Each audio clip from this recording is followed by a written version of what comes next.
해처럼 밝게 살면서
Dear Heavenly Father, thank you for your special calling for us to come to you this morning.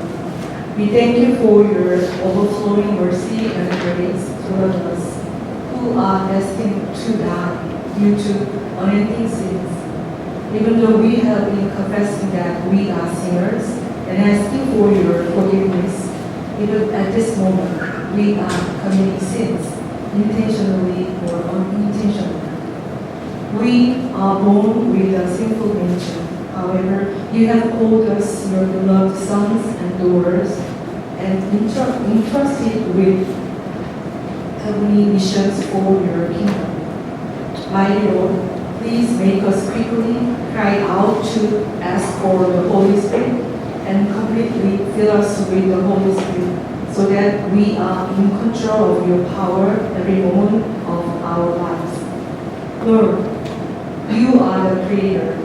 Please help us to be faithful, righteous, and obedient creations. Lord, help us to listen to you, our Creator, before we talk to you. Make us very obedient creations, always keen to hear your holy voice. Make us sensitive to your whispers so that we may not miss your subtle talk while we are overwhelmed with greed, hatred, and desires. Your thoughts and plans are way beyond our worries, concerns, and schemes. Your promises and covenant last forever without any changes. Lord, help us to hold on to you, the Creator, the living water, and the covenant of the promised land, so that we may not be thirsty anymore. Please do not let us be consumed by unrighteousness before we stand in front of you in heaven. Help us to be armed with prayers and the word of God. Please help us to prepare our minds for action, setting our hope fully on the grace to be given to us when Jesus Christ is revealed. Lord, help the speaker of your word. Help us to focus on your message, which is sharper than any double-edged sword. Please let the word penetrate, dividing soul and spirit, joints and marrow. Lord, please fill this sanctuary with your presence and the Holy Spirit. We pray all these things in the name of Jesus. Amen.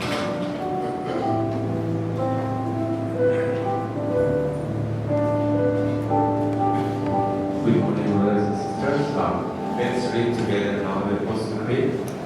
I believe in God, the Father Almighty, Creator of heaven and earth. I believe in Jesus Christ, His Holy Son, our Lord. He was conceived by the power of the Holy Spirit and born of the Virgin Mary. He suffered under Pontius Pilate, was crucified, died, and was buried. He descended to the dead. On the third day he rose again. He ascended into heaven and is seated at the right hand of the Father. He will come again to judge the living and the dead. I believe in the Holy Spirit, the Holy Universal Church, the communion of saints, the forgiveness of sins, the resurrection of the body, and life everlasting. Amen. And today's scripture is coming from three books, from the book of Jeremiah, Luke, and 1 Corinthians. So the book of Jeremiah is from chapter 31, verse 31 to 33. The days are coming, declares the Lord, when I will make a new covenant with the people of Israel and with the people of Judah. This is the covenant I will make with the people of Israel after that time, declares the Lord. I will put my law in their minds and write it on their hearts. I will be their God, and they will be my people. From Luke, in the same way, after the supper, he took the cup, saying, This cup is the new covenant in my blood, which is poured out for you. And last from 1 Corinthians, in the same way, after supper, he took the cup, saying, This cup is the new covenant in my blood. Do this whenever you drink it in remembrance of me. For whenever you eat this bread and drink this cup, you proclaim the Lord's death until He comes.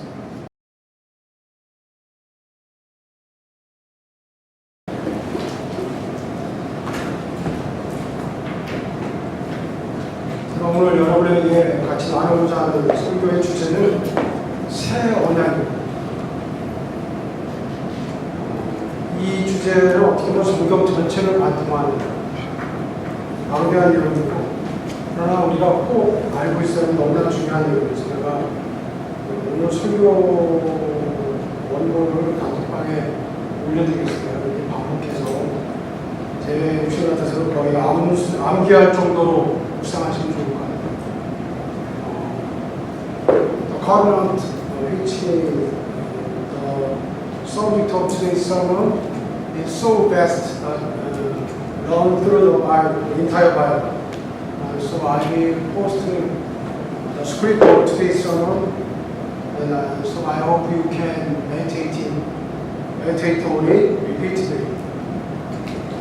하나님의 말씀인 성경을 제대로 이해하기 위해서는 성경 66권의 그 각권의 특성과 또 주제들, 그리고 나아가서 66권 전체로 관통하는 신학자들은 센터 컨셉이라고 합니다. 중심 개념이나 또 일관된 주제들을 면밀히 살펴보는 것이 필요합니다. 특히 하나님의 구속사를 관통하는 성경의 핵심 주제들 중에 하나가 바로 하나님의 언약입니다. 통상적으로 성경 신학자들은 구약의 5가지 언약, 다시 말하면 창조 언약, 노아 언약, 아브라함 언약, 그리고 모세 언약, 그리고 다윗 언약, 이 5개와 함께 신약의 새 언약, 합하여 총 6가지 언약을 놓고 봉헌합니다. 특별히 우리가 오늘 살펴보고자 하는 새 언약은 앞에 구약의 5가지 예언 모두를, 언약들 모두를 성취한 하나님의 언약의 최종적인 성취라고 흔히 말하고 합니다. 그것은 그리스도 예수의 성육신과 죽음과 부활과 승천과 재림, 그것으로 인하여 하나님의 구속사가 십자가에서, 그리고 그분의 부활하심과 승천하심과 재림으로 말미암아 온전히 성취된다라는 내용을 담고 있기 때문입니다. 유명한 구약신학자 할머 로버트스라는 사람이 그런 말을 했습니다. 옛언약과 새언약이라는 두 표현이 성경에 굉장히 자주 나오는데, 그것을 우리가 어떻게 정리할 수 있냐? 그것은 옛언약이라고 해서 여러분이 대부분 아시는 대로 그것은 오실 그리스도에 대한 약속입니다. 그리고 그림자이고 또 예언입니다. 그러나 새언약은 오신 그리스도에 대한 그분이 오셔서 이룬 성취, 실제, 리얼리티죠. 그리고 실현, 완성, 풀필먼트라는 단어로 특징지을 수 있다고 그렇게 설명한 바가 있습니다. 그리고 우리가 한 가지 새언약이라는 주제를 오늘 다루고자 하지만, 사실 새언약이라는 것은 예레미야 31장에 나와 있는, 그리고 우리가 오늘 본문으로 공독한 누가복음 22장에 마지막 날과 주님께서 이자는 내 피로 세운 새언약이다 말씀하신, 그리고 고린도전서 11장에 이자는 내 피로 세운 새언약이다, 또 고린도후서에 나오는 새언약의 일꾼으로 우리를 부르셨다는 이런 새언약이라는 단어가 나오는 구절들만 봐가지고는 새언약에 대한 얘기를 온전히 할 수가 없습니다. 새언약이라는 표현이 나타나는, 그러나 또 다른 평강의 약속, 또 다른 약속, 더 좋은 언약, 여러 가지 표현들로 나와 있는 모든 내용들을 종합해서 함께 새언약에 대한 것들을 고찰해야만 합니다. 하나님께서는 언약을 깨뜨리고 이방신을 따라가 섬기던 이스라엘에게 진노하셨습니다. 그리고 바벨론을 포로로 잡혀가게 하셨습니다. 그러나 하나님께서 당신의 백성과 맺은 언약 때문에 이스라엘을 영영 버릴 수가 없었습니다. 그래야 마침내 그의 선지자들을 통하여 약속하셨던 대로 그의 백성 이스라엘을 포로로 잡혀갔던 바벨론에서 해방시키고, 나아가 그 복국의 땅으로 인도하여 하나님의 나라, 그 하나님의 계획을 계속적으로 이루어가십니다. 그러나 하나님의 그 회복의 역사는 이스라엘이라는 한 나라의 회복의 목적이 있었던 것은 아닙니다. 그것은 아담과 하와의 범죄로 말미암아 하나님의 진노와 심판에 떨어진 온 세상을 구원하기 위하여 하나님께서 이스라엘을 당신의 종으로 임명하신 것뿐이었습니다. 하나님께서 궁극적으로 회복하고자 하셨던 것은 아담이 망쳐놓은 세상을 새로운 세상, 그 새하늘과 새 땅으로 회복시키는 것이었습니다. 이사야 66장 20절 21절에 그 나오는 말씀 보면 마지막 때에 하나님께서 어떠한 일이 일어날지를 기록해 놓고 있습니다. 놀랍게도 이스라엘 백성들이 온 열방 가운데서 하나님의 백성들을 수레와 노새와 낙타에 태워가지고 하나님 앞에 이끌고 나온다는 표현이 나옵니다. 그리고 그 이방인들을 하나님께 제물로 바친다라고 되어 있습니다. 그리고 하나님께서는 그 이방인들 중에서 제사장과 레위인을 뽑아서 사용하겠다고 말씀하고 있습니다. 이사야 66장 마지막에 있는 이 부분은 우리를 깜짝 놀라게 하는 하나님의 새로운 창조의 비전을 보여주고 있습니다. 또 나아가서 신약에서는 그 유대인들과 이방인이 그리스도와 성령 안에서 한 몸으로, 한 가족으로 새로운 종족, 또 새로운 인류로서 그리스도의 몸을 이루게 될 것이라고 예언하셨습니다. 그것이 바로 교회입니다. 에베소 2장 14절로 16절 거기에 말씀 보면 그리스도께서 우리의 평화가 되시기 때문에 유대인과 이방인이 서로 원수가 되어 그 갈라지게 했던 담을 허물어 버리시고 그들을 화해시켜 하나로 만드셨다고 기록되어 있습니다. 그리고 그리스도께서 자신을 십자가의 속죄 제물로 드리심으로 말미암아 유대인과 이방인을 하나의 새 민족으로 평화를 이루도록 하셨다고 말씀합니다. 우리 개혁성경의 그 에베소 2장 15절이 어떻게 보면 오역이에요. 거기에 한 새 사람을 이뤘다는데 그거는 신약성경을 개혁성경이 정말 크게 오역한 대표적인 구절이라고 저는 흔히 가르쳐요. 새 사람이 아니고 새 종족이라고 그랬어요. 하나의 새로운 종족을 만들었다. 새로운 인류를 만들었다. 그러니까 하나님은 여기 있는 우리 다이형제, 까밀로 한 사람을 구원하시는 거에 목적이 있는 것이 아니고 구원하시는 말미암아 새로운 종족, 새로운 인류를 만들어서 온 세상을 새롭게 하는 일을 하겠다라고 성경 도처세계에 나오고 있습니다. 근데 그 one new people이라는 단어를 개혁 성경에 한 새 사람이라고 번역하는 바람에 문맥의 내용이 다 날아가 버립니다. 문맥에 유대인과 이방에 쌓여있던 그 단이 허물어지고 그 원수가 되어서 서로를 물고 뜯고 죽이던 인생들이 서로 사랑하며 하나의 종족을 이루고 나아가 그 하나님의 그 구속의 은혜를 경험한 그리스도 예수의 몸을 이룬 지체들이 온 천하 열방 가운데 나아가 그리스도의 몸을 증거하며 아까 이사야 66장에 어떤 말씀이 있었다고요? 열방 가운데 온 세계에 흩어져 있는 하나님의 백성들을 불러 모아서 그들을 수레에 태우고 하나님 앞으로 마지막 날 제물로서 들고 나오게 될 것이다. 그리고 하나님께서 그들을 또한 하나님의 제사장, 하나님의 레위인으로 삼으셔서 온 천하 열방 새하늘 새 땅을 만드는 일 가운데 그들을 사용하겠다고 약속하고 있습니다. 그래서 바울도 로마서의 마지막 부분에 가서 자신이 이방인의 사도로서 그리스도 예수의 일꾼이 되어 하나님의 복음의 제사장 직무를 다하게 하셨고 이방인을 제물로 드리는 것이 성령 안에서 거룩하게 되어 받으심직하게 하게 하시겠다라고 자신의 아이덴티티를 소개하고 있습니다. 그리고 이러한 새 창조, 새하늘 새 땅과 관련된 너무나 유명한 말씀이죠. 이사야 65장에 17절, 18절 이하에 보면 그런 얘기가 나옵니다. 보라 내가 새하늘과 새 땅을 창조하나니 이전 것은 기억되거나 마음에 생각나지 않을 것이라 너희는 나의 창조한 것을 위하여 영원히 기뻐하며 즐거워하리라. 자, 그 다음에 어떤 구절 나오죠? 이리와 어린 양이 함께 먹을 것이며 사자가 소처럼 짚을 먹을 것이며 뱀은 흙으로 식물을 삼을 것이며 나의 성전에서는 해함도 없겠고 상함도 없으리라. 여호와의 말입니다. 수원 형제가 지난주에 독사굴에 손을 넣어보는데 자기 수원이라고 하는데 하나님께서 창조하신 새하늘과 새 땅에서는 아담의 범죄로 말미암은 죄악의 세력이 더 이상 영향력을 발휘하지 못한다. 또 아담을 유혹했던 뱀도 하나님의 심판을 받아 저주를 받게 된 것입니다. 그리고 하나님의 동산은 더 이상 잡아먹고 먹히는 야육강식의 그 적대감이 해소되고 온 세상 가운데 영원한 평화, 영원한 기쁨이 넘쳐나는 곳이 될 것이라고 예언하고 있습니다. 더욱더 놀라운 것은 이사야 11장에 똑같은 내용이 예언되고 있다는 것입니다.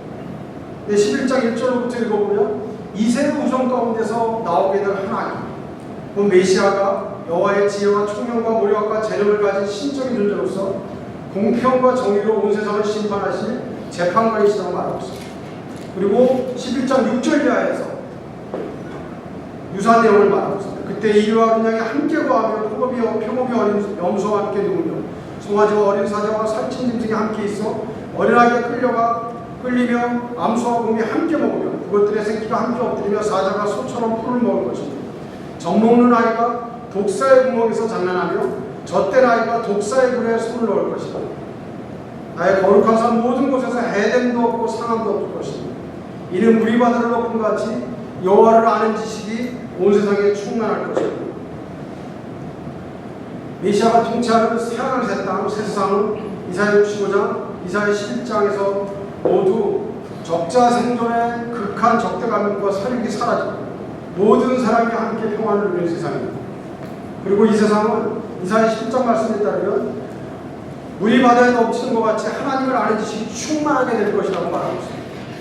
그래서 하나님을 아는 지식이라는 표현은 단순히 하나님에 대한 정보, 어떤 지식들을 말하는 것이 아니라 하나님과의 인격적인 관계를 통하여 갖게 되는 알을 말하고 있습니다.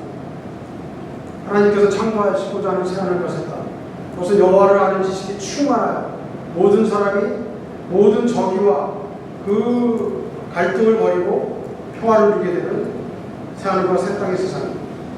자, 그렇다면 이러한 세상은 우리에게 어떻게 오게 될까요? 분명히 하나님께서 우리가 하나님 나라가 열심히 살 것을 성경에서 말하고 있지만, 그러나 하나님께서는 처음부터 끝까지 하나님께서 그 일을 이루신다고 말씀하고 있습니다. 이사야 2장과 이사야 2장 말씀과 에스겔서 47장 두 장에 보면 이사야 2장에 있는 말씀 제가 한번 읽겠습니다. 만일에 여호와의 전에 산이 모든 산 꼭대기에 굳게 설 것이며 모든 작은 산 위에 뛰어나리니 만방의 그리로 모여들 것이다. 많은 백성이 가면에게로 오라. 우리가 여호와의 손에 이르며 야곱의 하나님의 전에 이르자 그가 그 도로 우리에게 가르칠 것이다. 우리가 그 길로 행하리라 하니 이는 율법이 시온에서부터 나올 것이며 여호와의 말씀이 예루살렘에서부터 나올 것이니라. 그가 열방 사이에 판단하시며 많은 백성을 판결하시니 우리가 그 칼을 쳐서 보습을 만들고, 보습은 그 농기구를 만들고 그 창을 쳐서 낫을 만들 것이며 이 나라가 저 나라가 다시는 칼을 들고 서로 치지 아니하며 다시는 전쟁을 연습지 않아요. 여기 처음 나온다. 말일에 마지막 날에 이것은 메시아 예수 그리스도가 통치하는 종말에 따른 말. 신학적으로 얘기하면 예수 그리스도의 초림, 예수 그리스도가 처음 이 땅을 주로 말미암아 이 마지막 때가 시작되었다고 말합니다. 그리고 예수님이 다시 오시는 재림으로 말미암아 이 마지막 때가 끝난다라고 성경이 기록하고 있습니다. 바로 예수님이 이 땅에 오심으로 말미암아 열방들이 칼을 쳐서 농기구를 만들고 창을 쳐서 낫을 만드는 세상. 다시 말하면 무기가 필요 없기 때문에 그 전쟁의 무기들을 녹여서 농기구를 만드는 세상이 올 것이고 다시는 전쟁을 위한 훈련이 필요 없는 평화로운 세상이 될 것이라고 성경을 얘기하고 있습니다. 그것은 앞에서 봤던 이사야 11장과 유사한 말씀입니다. 그리고 그 이하에서 이사야 2장에서 어떻게 말하죠? 종말에 하나님의 전이 다른 산보다 높은 산에 우뚝 설 것이라고 기록되고 있습니다. 그 산 위에는 하나님의 전이 서 있습니다. 이 산이라는 것은 신들의 거처를 말하는 표현입니다. 이 산은 시온산이고 그것은 곧 지정학적으로 예루살렘을 말합니다. 여호와의 전의 산이 다른 작은 산들보다 뛰어나다는 것은 여호와께서 바로 높은 모든 신들 위에 높이 오르실 것이라는 것을 예언하는 것입니다. 열방의 사람들이 이 산에 올라가 하나님의 말씀을 받고 하나님의 율법을 받습니다. 왜냐하면 바로 이 시온산 꼭대기에 있는 하나님의 전으로부터 하나님의 말씀과 율법이 나오기 때문입니다. 온 세상 모든 사람들은 이 말씀을 받고 그의 도로 행함으로써 아까 앞에서 말했던 서로의 적대감을 버리고 화평케 되어지는 새하늘과 새 땅이 도래한다라고 이사야 2장은 말하고 있습니다. 또 한 가지, 에스겔서 47장에서는 하나님의 성전에서 물이 흘러나오는 환상이 소개되고 있습니다. 이 흘러내리는 물로 말미암아 그 바다의 물이 소송을 얻을지라. 이 강물이 이루는 것보다 모든 생물이 살고 또 고기가 심히 많으니 이 물이 흘러들어가므로 바닷물이 소송을 얻겠고 이 강에 흐르는 각지의 모든 것이 살 것이다. 강 좌우가에는 각종 먹을 실과나무가 자라서 그 잎이 시들지 아니하고 실과가 그치지 아니하고 달마다 새 실과를 맺으니 그 물이 성소로 말미암아 나을 것입니다. 그 실과는 먹을 만하고 그 잎사귀는 약재료가 되리라. 다시 말하면 하나님의 성소에서 흘러나오는 그 물로 말미암아 온 상의 모든 죽어가던 것들이 다시 살아난다라고 성경은 예언하고 있습니다. 모든 생물과 물고기와 모든 나무가 다시 살아납니다. 마치 에덴 동산에서 발원했던 물이 온 세상을 적시고 요한계시록 20장에서 하나님과 어린 양 보좌로부터 흘러나오는 생명수가 만국을 새롭게 하는 그 비전을 연상시키는 장면. 이러한 비전은 시편 46편과 요엘서 3장, 스가랴 14장 등에도 다른 표현으로 아름답게 표현되고 있습니다. 다시 말하면 하나님의 성전에서 흘러나오는 물이 죽음의 사람을 물리치고 생명의 역사를 일으키는 그 장면이 소개되고 있는 것입니다. 근데 구약을 연구하는 성경학자들 대부분은 이 에스겔서 47장의 성전에서 흘러나오는 물을 요한복음 4장과 7장에 이어졌던 그 예수님 오시는 과정을 말씀하셨던 하나님의 성령으로 해석합니다. 다시 말하면 마지막 때 하나님의 성전에서 이사야 2장에서는 뭐가 나온다 그랬어요? 하나님의 말씀, 율법이 시온산 꼭대기에 있는 하나님의 전에서 열방에서 모여드는 사람들에게 주어질 것이라고 말하죠.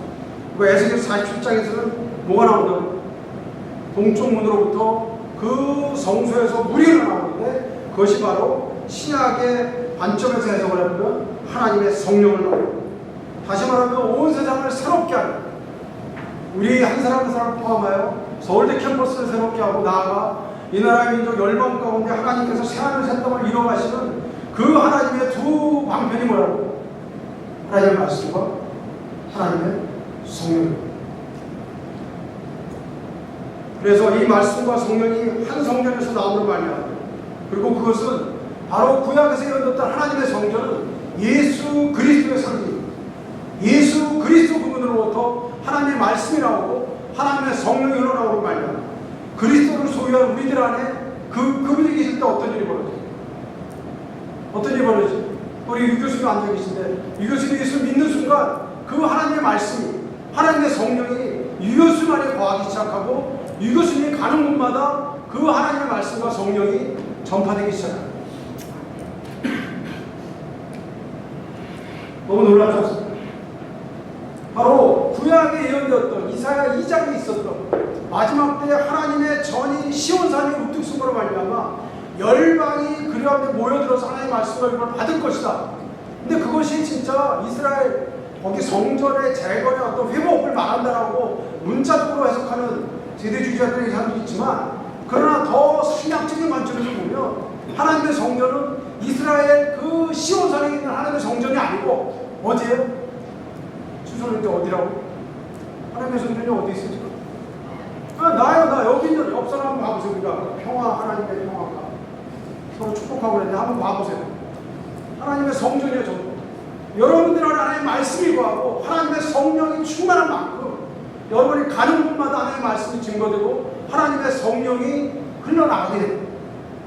우리가 오늘 주의 만찬을 좀 이따가도 그 의미를 보겠지만 다른 어떤 의미가 있는 게 아니라 그 하나님의 말씀, 성령으로 우리 안에 임재하시는 하나님의 그 은혜 가운데 우리가 다시 한번 온전히 푹 젖어서 하나님의 말씀으로 성령을 새롭게 하셔서 채워지려면 먼저 어떻게 해야 돼요? 문주장에 채워지려면 어떻게 해야 돼요? 채워지기 전에 어떻게 해야지 채워지죠? 여기 저기 텀블러에 물이 있는데 이거 물로 꽉 채우려면 어떻게 해야 돼요? 네? 물이 있는 곳으로 와야 돼요. 전혀 엉뚱한 데다가 비워야죠. 네, 비워야죠. 비워야 채워지죠, 그렇죠? 오물이 남겨 있으면 오물을 씻어내야죠, 그렇죠? 그게 회개. 여러분이 예배하고 교제하고 성경 공부하는 모든 것은 다 두 가지. 비움과 채움이에요. 복음이 아닌, 성경이 아닌 다른 종교에서도 그 얘기를 하죠. 비움과 채움 얘기를 하죠. 근데 그들은 이상한 것들로 채우려고 해요. 이상한 것들을 비운다고 그러고, 그게 아니고 바로 하나님과 어우러졌던 나의 모든 생각, 말과 행동들, 그것들을 다 비워내고 예수의 보혈로 씻음받고, 그리고 그 정결케 된 신령 가운데 하나님의 성령이 임하는 거예요. 이사야 2장과 에스겔서 47장에 있던 구약의 여러분 이스라엘에서 그런 일이 벌어질 것이다. 그거는 완전히 잘못돼서 오는 것이다. 문자적으로 이스라엘에서 뭔 일이 벌어져가지고, 물론 제가 뭐 백주일의 삶을 타협하는 건 아니지만 적어도 이 부분은 우리가 타협하면 안 돼. 이미 하나님의 성전은 어디에 임했다고요? 본명이 어디에 임했어요? 하나님의 성전이? 네, 옆에 있는 선화자매에게 임했어요? 안 했어요? 잘 모르겠어요? 끝나고 개인 연답을 좀 어떻게 교제를 하지? 바로 하나님의 전으로 하려고, 하나님의 성전으로 우리 각자가 하나님의 말씀과 성령이 거하는 하나님의 거룩한 성전이 된 거예요. 되어가는 게 아니라 성전이 되었다는 말, 되어간다는 사이에요. 물론 우리가 지금의 모습을 우리가 정결치 못하지만 우리가 이렇게 나와서 하나님 앞에 입을 열면 우리를 자박하면 미쁘시고 우리 모습을 정결케 하시고. 그래서 여러분 이사야 2장과 에스겔 47장 구약의 제일 중요한 본문이 뭘 의미하는지를 분명히 여러분들이 깨닫고 있습니다. 아니 이단들이 끌려고 이상한 짓을 하는 거예요. 지금도 피제사를 드려요. 막 지금도 그리스도의 십자가에서 다 제사 드렸지만 제가 얼마 전에 들었더니 막 그런 교회들이 늘어나요. 지금도 막 소들을 잡아다가 양들을 잡아다가 예배당하면서 피제사를 드리는 그 복음주의 교회에서 그런 짓을 하는 거예요.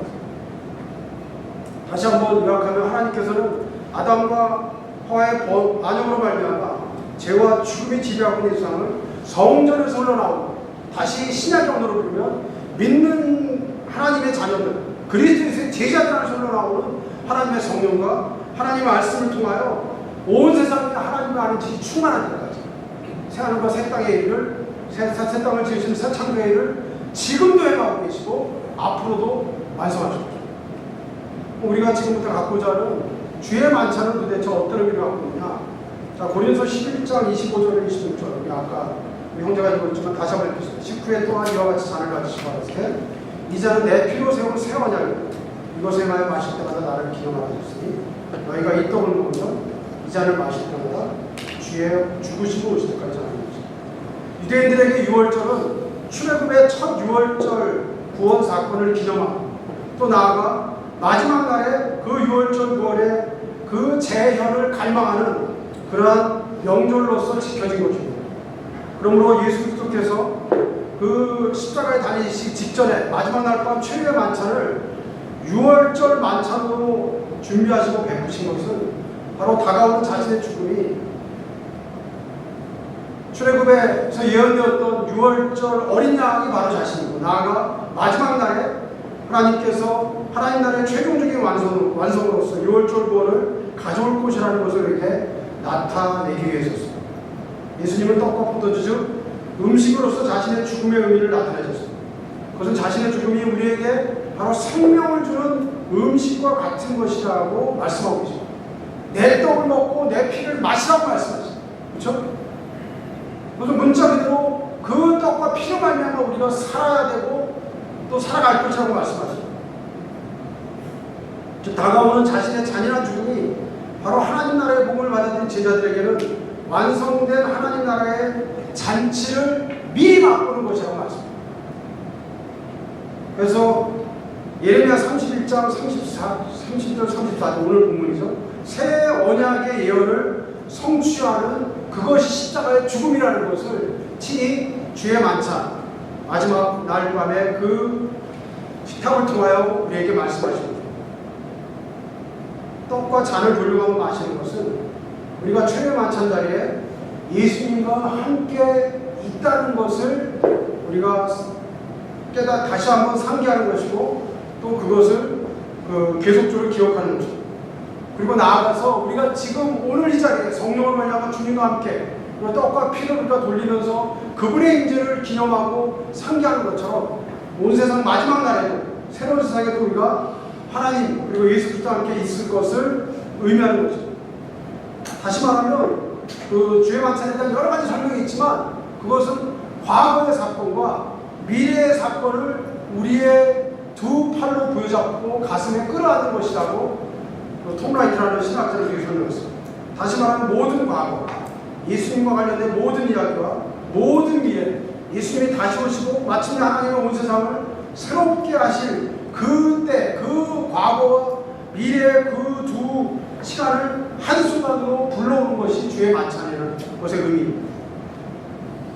재밌는 것은 유대인들은 유월절 식사를 할 때마다 이러한 사실을 반복하며 후손들에게 이야기를 해줬다고 합니다.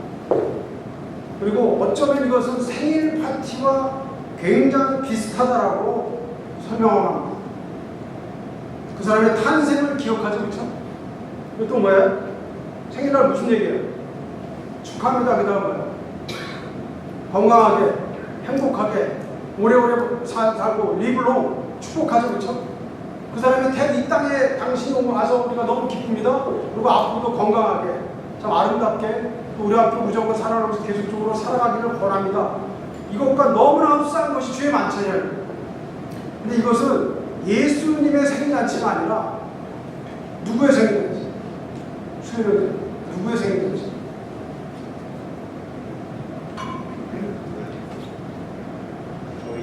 네, 우리 검명지가 정답은 나의 생일잔치를, 서로의 잔치를 축하하는 거예요.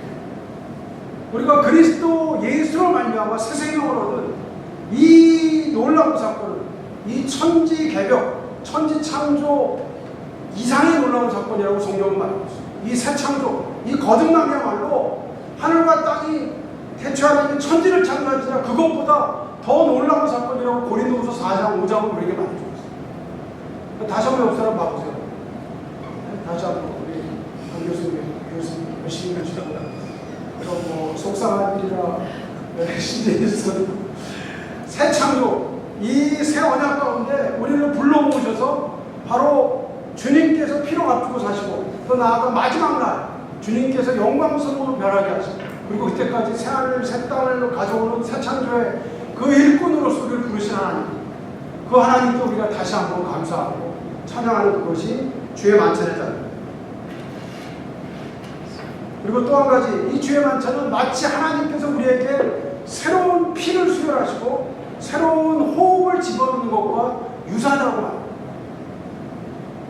그래서 가톨릭이나 성과 같이 굉장히 그것을 중시하고 매주마다 거의 말씀보다도 더 성체성설하는 그 의식을 행하지만, 우리는 어떻게 보면 그 때문에 우리가 2개월마다 주의 만찬을 반복하고, 주의 만찬이라는 것은 어떻게 보면 성경의 모든 그 메시지, 그리고 오늘 말하는 새 언약의 메시지가 농축된 그 모든 것이 결집된 너무나 중요한 의식입니다.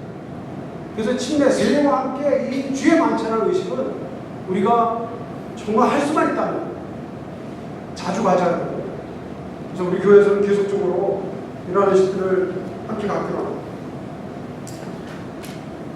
그리스도에게서 세상에서 가장 쉬운 일이 있다면 무슨 믿음으로 삽니다. 그렇죠?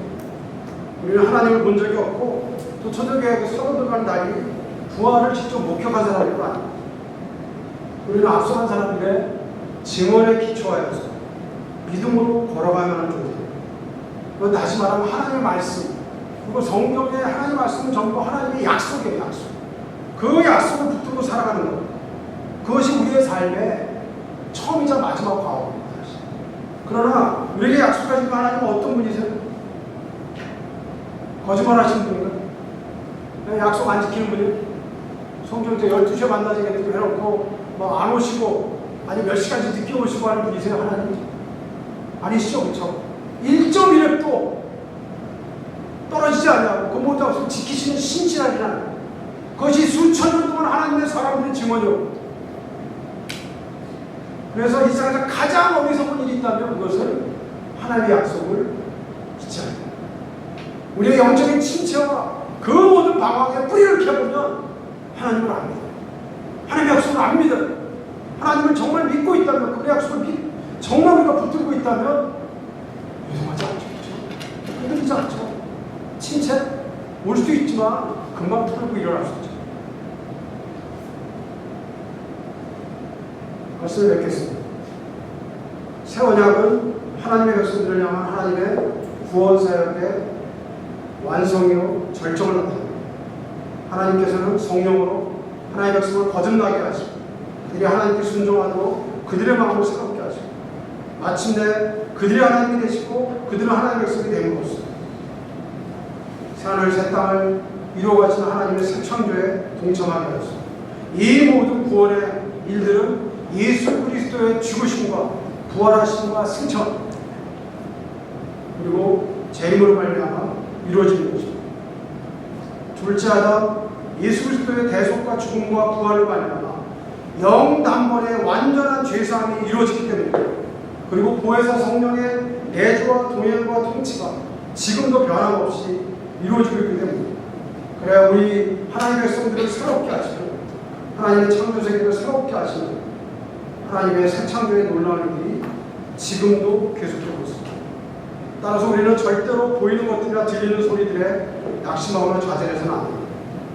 의기소침해지거나 노동할 때마다 오히려 하나님의 약속, 하나님의 새 언약을 붙들어만 새 언약의 중보자가 되시고 완성자이신 그리스도의 손만을 다시 바라봐는, 그래서 올라교 형제들 모두가 영원히 신실하신 하나님, 자기 약속을 끝까지 지키신 하나님, 예수 그리스도의 십자가의 보혈과 부활하심으로 우리에게 영원한 사랑을 이미 보여주신 하나님을 끝까지 신뢰하고 의지하고 나아가는 하나님. 그래, 하나님을 아는 자들, 그들은 높은 성벽을 뛰어넘고 그리고 원수 대적들 한가운데로 용감하게 전진한다고 했던 시편의 말씀처럼 우리 모두가 십자가의 군병으로서 새 창조의 주역들로서 계속 달려가기를 축원합니다. 나아가 우리 대학교회가 주님의 다시 오심이 가까운 이 마지막 때 이 새 언약의 은혜와 비밀을 알지 못하는 그들을 주님 앞으로 인도하여서 그들을 하나님 앞에 기뻐 받으시는 제물로 우리가 온전히 드립니다. 또 나아가 이사야 2장 에스겔 40장의 말씀처럼 하나님의 말씀과 하나님의 성령이 충만한 교회, 그리고 이 하나님의 말씀과 하나님의 성령으로 이 캠퍼스를 새롭게 하며 열방 가운데 하나님의 새 창조회를 감당하는 그러한 우리 모두가 되기를 주의 이름으로 축원합니다. 같이 이 시간 주의 살과 피를 의미하는 떡과 잔을 우리가 함께 먹고 마시고 하나님의 이제 하나님의 가운데 나가고 이 시간 성찬님들 앞으로 나와주시고 우리 찬양 하나님 어린 양 독생자 예수 나를 위해 죽으신 분이 죽으신 보혈이 나를 정결케 하네. 우리 같이 찬양하면서 주의 감사 우리 갖도록 하겠습니다.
to God, the Father, the Son, and the Holy Spirit.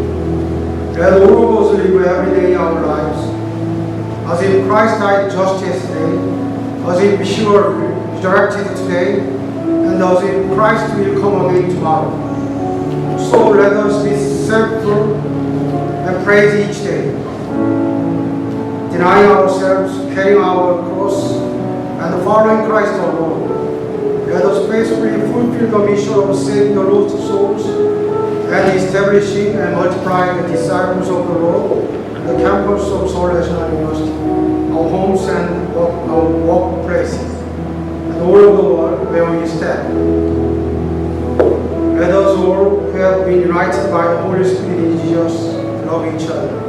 Please hold and strengthen our Seoul National University Church, which the Lord personally established, so that we can fulfill all of our missions from God to man. 하나님 아버지, 다시 한번 모든 감사와 찬양과 영광을 주님 앞에 올려드립니다. 우리 모두가 평생 날마다 어제 그리스도 예수께서 돌아가신 것처럼, 바로 오늘 그리스도께서 부활하신 것처럼, 그리고 바로 내일 그리스도께서 다시 오실 것처럼 살게 하옵소서.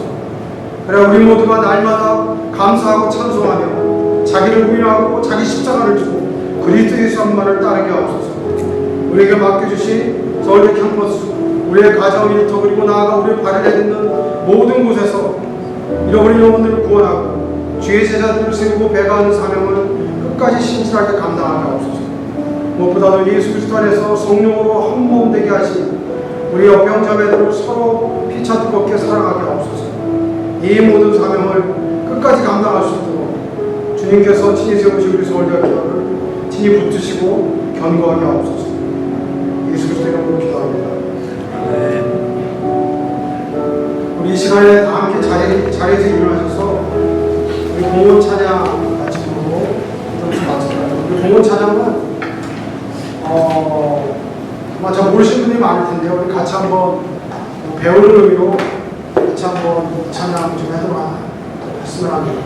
제가 알고 있는 복음성가와 찬송가를 통틀어서 가장 장엄하고, 그리고 이 가사 말을 볼 때마다 저는 그냥 가슴이 울컥하고 울게 되는 우리 황경구 형제라고, 서울대 토박군을 이 형제가 많은 모습이 하는 찬양 운동할 때 그때 작곡했던 노래인데, 이 가사 한번 읽어볼까요? 라고 가사 한번. 온 세상 주인 되신 하나님, 한치도 양보할 수 없는, 같이 한번 읽어볼까요? 한치도 양보할 수 없는 그의 주권, 그의 사랑, 십자가구나, 부활과 구원의 능력, 어디서나 충만하리라. 우 주여 구원하소서. 주의 피가 상한 이 반도를 되살리니. 우 주여 구원하소서. 나의 주 온 세상의 주. 2절. 온 세상 주인 되신 하나님, 한 발도 물러설 수 없는 그의 정의, 우리 찬양은 서로의 사랑, 거룩한 우리의 능력, 어디서나 나타나리라. 우 주여 다스리소서. 몸과 마음, 뜻과 정성, 심과 목숨 드리리니. 우 주여 구원하소서. 나의 주 온 세상의 주. 3절. 온 세상 주인 되신 하나님, 한시도 멈춰서지 않는 그의 역사, 참된 자유 진리의 승리, 하나님 나라의 약속 땅에서도 이루어지리라. 우 주여 오시옵소서. 흙과 땀 묻은 얼굴로 기뻐 맞이하리니. 우 주여 오시옵소서. 나의 주 온 세상의 주. 같이 한번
the love of, great love of God, and the presence and communion of the Holy Spirit be with us from now on to eternity, all the lives of all the members of Seoul National University Church.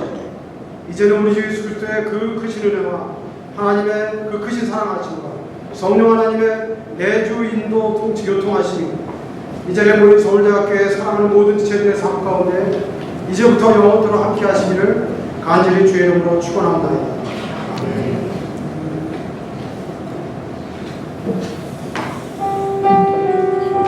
우리 다 함께 마라나타 찬양하면서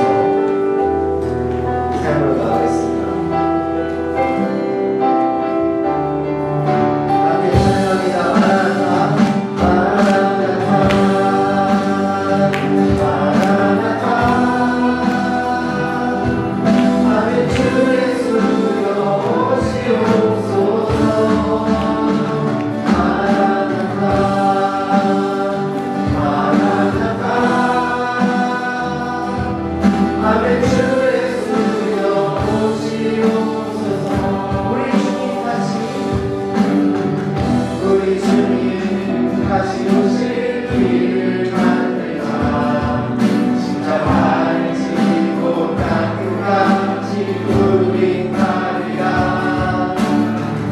우리 주님 하늘 영광